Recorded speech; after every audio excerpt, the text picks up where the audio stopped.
তারা এই নির্বাচনে খুব একটা ভালো করে ফেলবে বা এই নির্বাচনে সরকার তাদেরকে সাপোর্ট করলে কিছু একটা বড় কিছু হয়ে যাবে, এটা তো রাজনীতি শুরু করেছে মাত্র, তাই না? পার্টি যারা ছিল তাদেরকে মাঠ থেকে একদম ধুয়ে মুছে শেষ করে দেওয়ার যে অবস্থানটা ছিল, তারা আরও শক্তিশালী হয়ে অবস্থান তৈরি করেছে। স্যার, আপনি আপনি এতটা আত্মবিশ্বাসী কিভাবে হচ্ছেন বা কেন হচ্ছেন যে আসলে আগের নির্বাচনগুলোর চেয়ে এই নির্বাচন একেবারে অন্যরকম হবে?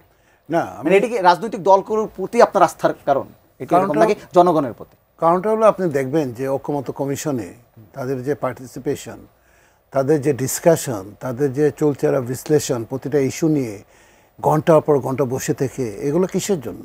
দেশটাকে সেভ করার জন্যই তো। এবং যারা এই সমস্ত আলোচনাতে যাচ্ছেন তাদের অনেকের সাথে আমাদের ব্যক্তিগত যোগাযোগ আছে, পরিচয় আছে।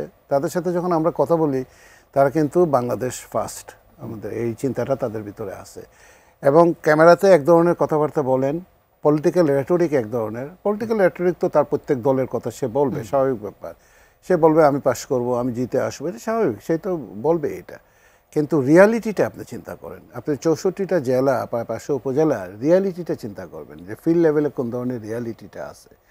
ফিল্ড লেভেলে কাদের রাজনৈতিক শক্তিগুলো, কাদের কমিটিগুলো একদম ইউনিয়ন পর্যায়ে, কাদের কমিটিগুলো আপনার ফাংশনাল কাজ করছে সেখানে, এখানে আপনি জিনিসগুলো দেখবেন।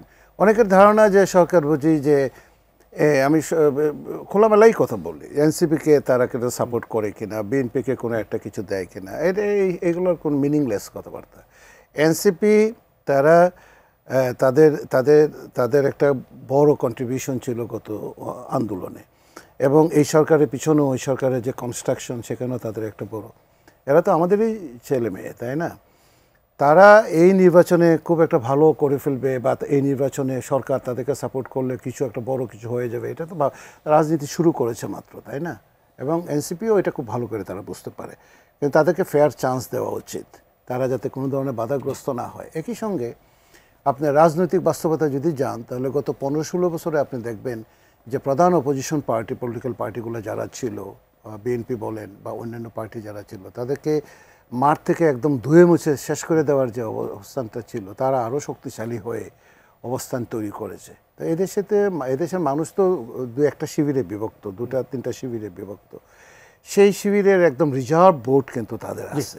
এই রিয়ালিটিটা কিন্তু মেনে নিতে হবে। এবং এইখানে তারাও জানে যে তারাও জানে যে তাদের ভোটার কতটুকু।